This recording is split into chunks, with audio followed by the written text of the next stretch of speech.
Daar is 'n bietjie van 'n shocker, is dit nie? Wie het dit geweet?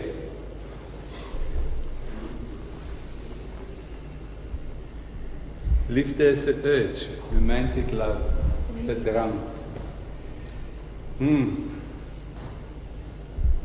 Interessante ding is dat as jy gaan kyk na die brein development, onthou dat jy die brein gewys het en die kolletjie wat sy gewys het in die middel, soos in die breinstem, dis in die primêre deel van die brein. Met ander woorde, as jy jou kognitiewe vermoëns verloor om te dink, te rasionaliseer, en jy sal dit byvoorbeeld baie keer vind onder mense wat verstandelik vertraag is en dis meer, of 'n verstandelike probleem het, dat jy sal dit ook baie keer kry, dat hulle liefde is baie fisies. En hulle het geweldige kwessies ook, en dis hoekom daar 'n groot kampanje in die gang is om meisies wat verstandelike probleme het, te laat 'n hysterektomie laat ondergaan. Dat hulle nie kan kinders hê nie, omdat hulle so vinnig uit 'n drangbasis kan seks hê en so verhoudings begin en dan nooit tot goeie gesonde verhoudings groei nie. Die baie interessante ding is nie 'n emosie nie. Dit wys nie eers in die genre van die emosionele kant van die brein nie. Skryf dit iewers neer, dis nie 'n emosie nie. Dis suiwer 'n chemiese drang. Is dit 'n baie kragtige drang, ja. Maar is nie 'n emosie nie. Tweedens wat ek wil met sien is dat die kerk en die Christendom nie regtig deel met hierdie drange en hierdie diep begeertes wat in ons is nie. En ek gaan later vandag gaan ons bietjie praat oor juis met hierdie drange deel dat een van die groot voorbehoeding of teenvoete om te werk teen buiteegtelike verhoudings is om baie eerlik te raak oor jou begeertes. Net vinnig. Meeste mense misken en ontken hulle behoeftes en begeertes. Heeltemal. Christene veral. Ons is baie goed hiermee. Noem 'n teksversie, moraliseer dit, maak dit onheilig, maak dit boos, maak dit sondig en ons probeer daai ou begrawe en ons probeer daai drang en daai begeerte met 'n kombers toegooi en daar vuur wil hy uit nie. En dis een van die grootste foute wat ons maak, is om hierdie drang te ontken as sondig, as vleeslik, as verkeerd, as boos. Die probleem is, nou moet julle mooi luister, is dat alle diep liggende drange is 'n soeke vir intimiteit, 'n soeke vir aanvaarding, 'n soeke vir waardering, 'n soeke vir intimiteit, vir eenheid, vir geborgenheid, vir koestering, vir selfwaarde. Dis waarin ons begeertes gesetel is. Die probleem is om die begeerte binne jou begeerte te kry. Man verduidelik, hy sê, hy stap in 'n gang af, skrywer John Eldridge vertel, hy stap in 'n gang af en hy sien 'n pragtige vrou verbyloop en onmiddellik trek sy aandag en hy kyk en hy dink, "Joh, dis 'n mooi vrou." En die volgende dink hy, "O, ek moet nie kyk," en hy begin te moraliseer en dink, kyk weg en skielik sit hy weer hierdie, is dit nou 'n drang, was dit nou 'n seksdrang, wat is dit nou gewees? En hy dink, "Nee, wag, wat was dit nou? Dis 'n pragtige mooi vrou." Hy sê en hy begin skielik kom dit tot hom en hy sien maar daar's 'n begeerte binne die begeerte en hy onthou. Maar hy het groot geword in die skool en waar hy as jong seun groot geword het dat 'n mooi vrou, dis manlik om 'n mooi vrou te kry. Dis 'n manlike ego, hy het so groot geword. 'n man moet die beste vrou kry, die mooiste vrou kry, is te prys. Dis soos jou manlikheid hang af van die tipe vrou wat jy kry. Jy heg jou waarde van man wees aan die vrou en hy sê en hy skielik besef hy maar die drang wat hy soek is nie 'n seksdrang na 'n vrou nie. Die drang wat hy soek is om werklik man te wees. Dis eintlik die issue. Is ek regtig 'n man? Is ek okay as man? Kan jy sien hoe hy in die begeerte tot die kern van sy begeerte gekom het en so genesing gekry het van die verkeerde begeerte. Probleem is dat ons met begeertes hierdie drange weghardloop agter roomys en soetgoed en enige ding wat ons hierdie drang mee kan vul. En interessant, ek het ook 'n studie wat ek na gekyk het, is dat die plek in jou brein waar wants en desires en begeertes plaasvind en die plek in die brein waar jy plesier voel is twee verskillende plekke. Hulle word verskillend gestimuleer. Hulle is verbind aan mekaar, maar hulle is word verskillend gestimuleer. Met ander woorde, wat per definisie van wat met verslawing gebeur, en dan ook met hierdie tipe verslawing, is dat ek het 'n soeke na plesier. Nou weet ek wat moet nou daai plesier vir my gee. Nou gaan soek ek by wants, want wants begeertes gaan die plesier vul. En wat ek nou doen is ek oorstimuleer die want area, en die oorstimulasie bevredig nie meer die plesier area nie. En dis wat jy met mense kry, dat hulle die verskriklikste goed doen en nog steeds onvervuld voel. Want die plesier, die lekker gevoel, het nie volkome bevredig geraak die agterkant aan te gaan. So hierdie is 'n diep ding. Julle 'n boek wat ek graag vir julle wil voorskryf en vir julle sê asseblief kry die boek.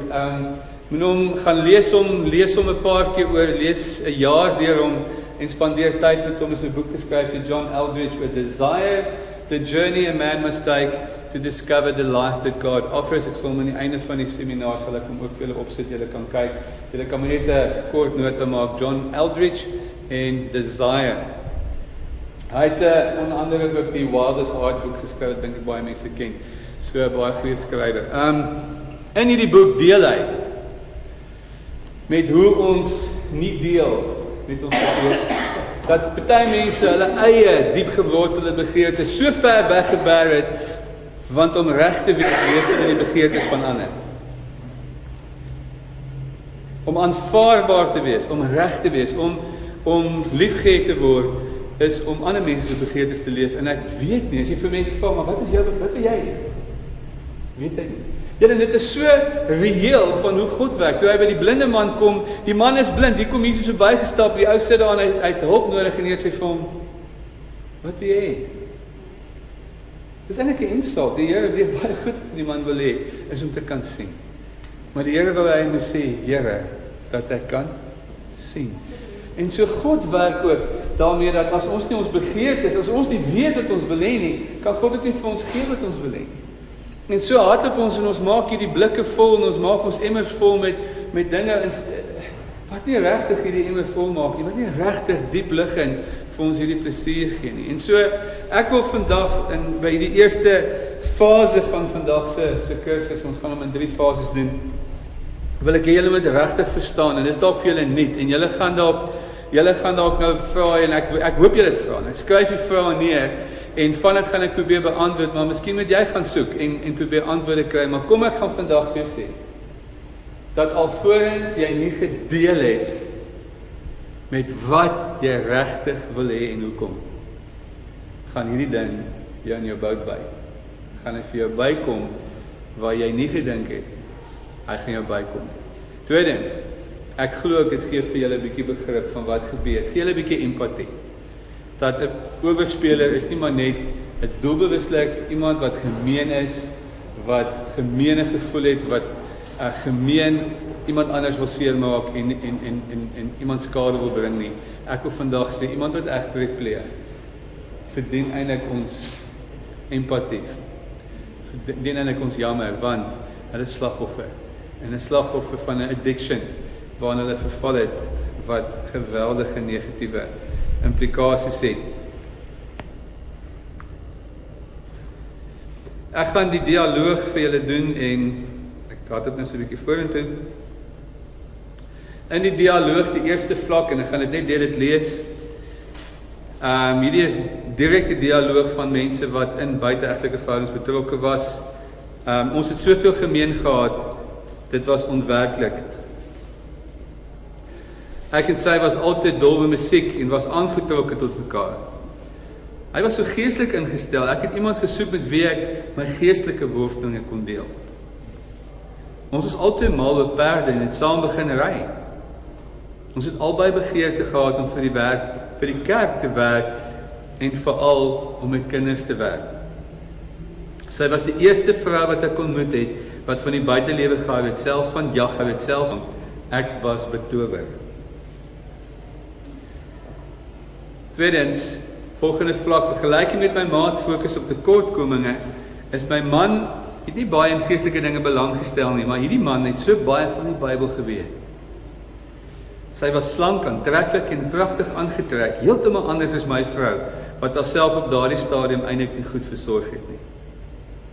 Sy het soveel begrip gehad en het na my en my probleme geluister, anders as my vrou, wat altyd so besig en gejaag was, dat ons nie tyd gehad het om met mekaar te praat nie.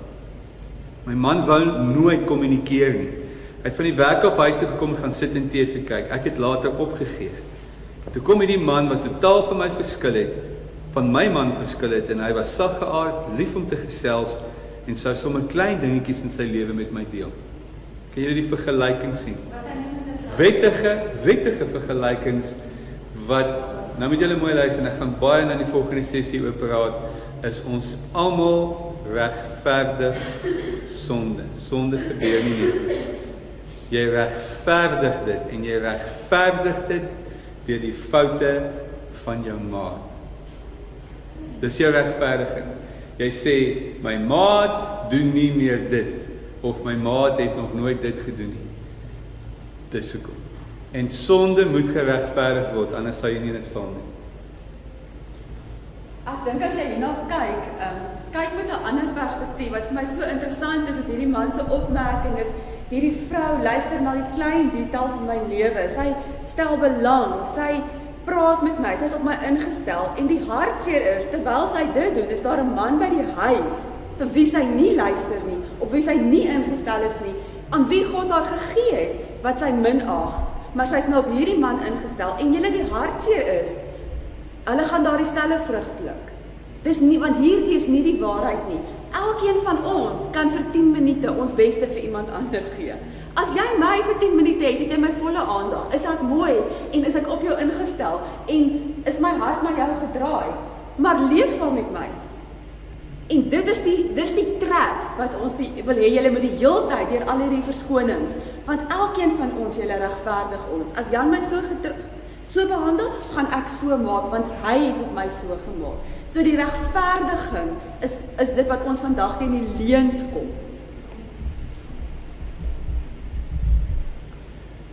Bevredig emosionele behoeftes,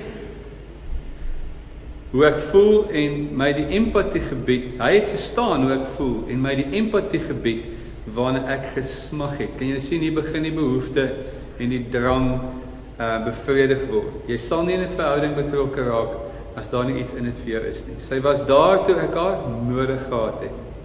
My ego was so uitgehonger vir erkenning dat ek dit van enigiemand sou aanvaar. Ek dink dis waar die hele ding begin het.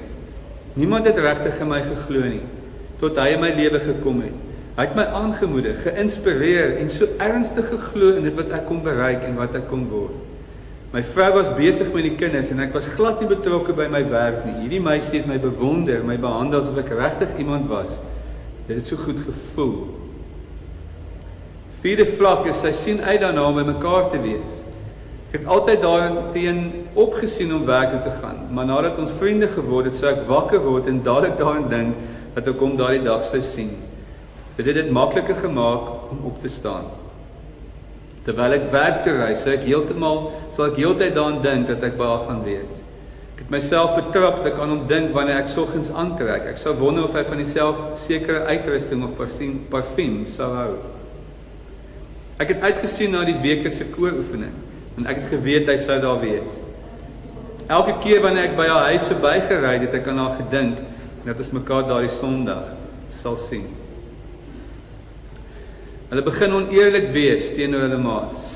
As my vrou gevra het of sy ook by die groep was, sou ek maak asof ek nie kon onthou nie. En net daar het ek begin om 'n muur tussen ons op te rig. Ek sou voorgee dat ek saam met ons die ensemble gaan oefen, koor, orkes gaan oefen, maar in werklikheid het ek 'n duet saam met haar geoefen. My vrou het my 'n keer oor haar uitgevra, maar ek het alles ontken. Ons het beslot van rekening nog niks verkeerd gedoen nie. Nou besef ek dat een van daardie geleenthede was waar ek met die hele sak patats voor 'n dag kon kom en so 'n ramp waarin ek op pad was sou kon alweer. Elke keer wanneer ons as paartjies by mekaar gekom het, sou ek maak asof ek niks van hom hou nie. Ek sou selfs na die tyd teenoor my man negatiewe goed van hom sê. Ek dink ek het probeer om my ware gevoelens vir hom, vir my man weg te steek. Flirtasie en speelse grappies. Ek het geweet aan die manier waarop sy na my gekyk het. Wie die oë. Sy sou my reguit in die oë kyk, dan terlyks na my lyf loer en dan weer my oë kyk. Ek het toe geweet dat sy meer as my vriendskap belangstel. Maar ek was so gevlei deur haar belangstelling dat ek nie kon ontsnap nie. Toe het ons mekaar begin terg en dikwels dubbelsinnige betekenisse aan dinge geheg. Soms het mekaar geterg, selfs wanneer ons huweliksmaats by was. Dit het eers begin onskuldig voel, maar ons het al hoe meer tot die besef gekom dat dit regtig vir ons iets beteken het. Ons sou dikwels lag en sê hoe dit lyk asof ons vir mekaar gemaak is. Dan sou ons mekaar terg oor watter soort man of vrou die ander een sou wees as ons met mekaar getroud was. Hy het daardie oë gehad. As hy op daardie spesiale manier na my gekyk het, my knie heeltemal lam geraak. Ek het verniet teen my begeerte na hom beklei. Ek was verlore. Hulle begin praat en deel oor persoonlike sake. Ons sou oor dinge praat, nie belangrike dinge, net klein goedjies waaroor hy besorg was, of waaroor ek bekommerd was. Ons sou voor kerk vir koffie ontmoet en sommer net gesels. Ek het probleme met my seun gehad en dit was asof sy die hele situasie net soveel beter verstaan het as enige iemand met wie ek toe al gepraat het. Ek sou haar vertel van die mees onlangse risie en sy sou dit so goed verstaan. Hoor die woord verstaan. Ons het regtig 'n hegte vriendskap ontwikkel, ons was amper so sielsgenote. My pa se lede net voor ons mekaar ontmoet het en sy ma het 'n paar jaar tevore en sy ma 'n paar jaar tevore. Dit gevoel asof hy presies verstaan waardeur ek gaan en ons sou vir ure praat oor hoe elkeen van ons voel. Ek was so alleen na my man se dood en uitgehonger vir iemand om my lewe mee te deel. Toe het hy my begin bel net omdat hy omgee. Dit vir my so gelukkig laat voel om sy besorgde stem aan die ander kant van die lyn te hoor. Al het ek geweet, hy is getroud. Ons het so baie tyd saam met die werk deurgebring dat ek oortuig was dat sy meer van my weet as wat my vrou van my geweet het, of selfs wou weet. Ligte aanrakings, drukkies, omhelsings met gevoel. Hy het vir maande nie aan my geraak nie. Toe een aand, nadat ons laat gewerk het, was ons op pad na die deur toe hy sê, jy's baie spesiaal. Alles wat jy doen. Toe het hy omgedraai en my teer omhels, net vir 'n oomblik. Daardie oomblik het vir my so goed laat voel dat ek dit oor en oor in my geheue laat afspeel het, omdat ons soos die kyk weer van 'n DVD. Ek besef nou dat ek toe dadelik moes stop. Ek het nooit bedoel om my gesin so te ruïneer. Sy het altyd by ons huis gekuier en was my vrou se beste vriendin. Sy het dikwels tot laat gebly om TV te kyk, selfs al was my vrou al bed toe. Sy sou langs my op die bank sit en ek was aangetrokke tot haar, soos die liedjie sou sê, soos 'n mot na 'n kers. Hy sou my dikwels op die skouer klop, jy weet, as goedkeuring vir goeie werk wat ek gedoen het. Maar ek het geweet dat dit meer as dit beteken. Die eerste keer wat sy my geraak het, was toe ons saam registrasies gedoen het. Ons het langs mekaar gesit en ek sou iets gevat en snaaks sê en sy sou giggel. En dan sou sy onder die tafel my bobeen met haar hand druk. Dit my regtig opgewonde gemaak. Spesiale geskenkies en boodskappe. Hy sou hierdie bemoedigende boodskappe skryf en dit op my lesenaar of dagboek los of teen my rekenaar plak. Dit niks bevat wat onskuldig kon laat lyk nie. As enig iemand anders het gekry het, sou hulle niks vermoed het nie. Ons het albei geweet wat aangaan. Maar ons wou dit tog nie stop nie. Soms sou ek hom bel en kort boodskapies op sy antwoordmasjien los. Hy sou notaatjies in my Bybel los.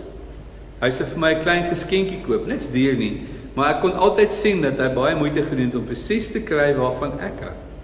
Natuurlik het almal gedink hy's net 'n goeie werkgewer.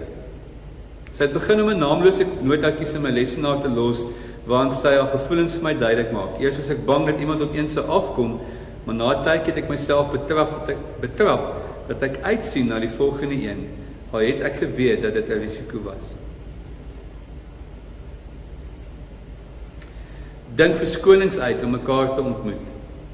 Ek het begin planne maak om goed by haar huis te gaan aflaai, want ek weet haar man is nie tuis nie.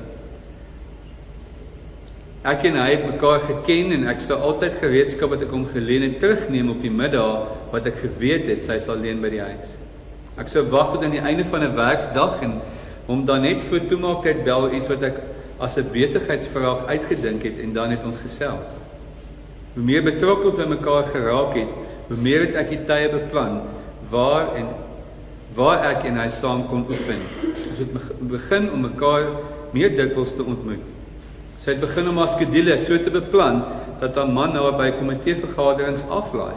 Ek sou dan daar rond staan en aanbied met die veel ongeërgdheid as wat ek by mekaar kon skraap om haar dan by die huis te gaan aflaai. Beplan geheime ontmoetings. Teen hierdie tyd het dinge al so ver gevorder dat ons mekaar in die geheim op die winkelsentrum se parkeerblad ontmoet het. Ek weet nou hoe dom dit was, maar op daardie stadium is ek iets anders as gesonde verstand beheer. Ons het begin reëlings tref om dieselfde aande laat te werk. Dan sou ons vroeg ophou en mekaar in die donker parkeerterrein ontmoet. Ek het begin om seker te maak hy ken my reisplanne sodat ons dieselfde konferensies kon bywoon. Op daardie stadium was daar nog niks fisies tussen ons nie, maar daar was soveel opgewondenheid en romanse in die lug. Dit was asof selfs die geheimsinnigheid dinge meer opwindend gemaak het. Sy sou my soms net vanmiddagete bel en dan sou ons wegglip. Iewers gaan eet en dan die res van die etenstyd rustig met mekaar gesels. Misleiding en verdoeseling. Toe ons eers begin het om in die geheim te ontmoet, moes ek allerlei stories uitdink oor wat ek was om my vrou tevrede te hou, of waar ek was om my vrou tevrede te hou. Teen hierdie tyd het ek al 'n muur van oneerlikheid tussen ons gebou. Sommige gou was my hele lewe vol leuns. Ek sou lieg oor waarheen ek gaan, waar ek was en sommer wie ek was. Hoe meer agterdogtig my man geword het, hoe meer het ek gelieg. Maar hy het geweet iets is verkeerd. Ek het by verskeie verenigings aangesluit sodat ek verskoning kon hê om saans uit te gaan. Ek sou vra hoe laat ek op haar werk en ek sou eenvoudig daaroor lieg en sy het geen idee gehad wat haar getref het nie. Hoe kon ek ooit weer haar vertroue wen? Ons het ooreengekom dat as iemand ons saam sien ry, ons dieselfde storie sal vertel. Dat my motor nie wou vat nie. Hy het net gestop om te help en gesien dat 'n smeltdraad uitgebrand het en ons was op pad om 'n nuwe smeltdraad te gaan kry om die stukkie nie in te vervang. Teen hierdie tyd was my lewe een groot leuen. So het ek gereeld gelieg om te keer dat mense van ons geheime ontmoetings sou uitvind. Soen en vashou en omhelsings. Die hele ding was nou so opwindend. Ek was so gek. Ons het in die geheim ontmoet en ons albei was bang dat ons uitgevang gaan word. Maar dit ons net laat voel dat ons nog meer gemeen het. Wanneer ons ontmoet het, sou ons mekaar omhels asof ons mekaar in jare nie gesien het nie. Soos in die flieks wanneer een van die oorlog af terugkom. Toe ons eers begin het om in die geheim te ontmoet, het die einde vinnig gekom. Ons het gesoen en mekaar omhels soos twee tieners wat die eerste keer op 'n stopplek amoreus raak. Dit het net so goed gevoel om gedruk en gesoen te word deur iemand wat regtig vir my omgee. Seksuele voorspel en onbetaamlike gedrag. Op hierdie stadium het my hormone oorgeneem. Ek het alle rede vergeet en was gereed om alles te waag vir meer. Dit was asof ek weer 'n tiener was, om ver te gaan, dan spyt te wees en my voor te neem en dit nooit weer te doen nie, maar net so vinnig het ek vol begeerte na meer sonde gesoek. Toe ek my man nog uitgegaan het, het ons geworstel met die vraag, hoe ver kon ons gaan? Want nou het ek weer met dieselfde kwessie geworstel. Vriendskap met hierdie ou het nie so verkeerd gelyk nie. Maar nou gaan ons verder as wat ek ooit bedoel het om te gaan. Maar op 'n vreemde manier het dit vir my reg gevoel om presies so ver te gaan as met my man toe ons nog uitgegaan het. Ek dink op 'n manier het my gegriefdheid teen my man se voortdurende druk op my nou na vore begin kom. Ek sien dit was verkeerd net dat ek 'n manier geregverdig gevoel het. Omtrent op dieselfde stadium het ek begin myself bluf deur soos 'n held te voel omdat ek nie voluit gegaan het nie. Met alles wat ek wou doen, maar deur alles te doen behalwe dit, het ek myself gebluf deur te dink ek is besig om die versoeking met groot sukses te weerstaan. Wat ek nie besef het nie was dat dit waarmee ek wel besig was, verkeerd was en dat ek uiteindelik soos die volgende stap ook sou neem. Dis nie moontlik om 'n verhouding te vries nie. Of jy gaan daarmee voort, of jy verbreek dit heeltemal. Groot stuk waarheid daar. Laaste, seksuele omgang.